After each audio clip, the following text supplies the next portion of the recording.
A Fluency Waterfall consists of 3 tasks across 3 different topics.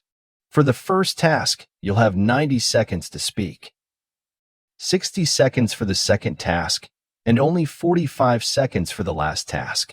The second and third task should be familiar if you were here for the previous day of practice. Come back soon, and today's practice will help you grow. We will always encourage you to record yourself during your practice. This way you can review your recording and make a plan for how you want to improve. How does globalization affect job opportunities for young people today?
What is a technology that you don't think you could live without?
What is the biggest environmental problem we face today?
Stop recording now. You have finished for today. We can't wait for you to come back tomorrow and do it again. Unless today is Saturday, and then we will see you on Monday. With the next set of practice tasks, you will see today's 90 and 60-second task again but have less time to speak. You will also be introduced to a new topic for your practice.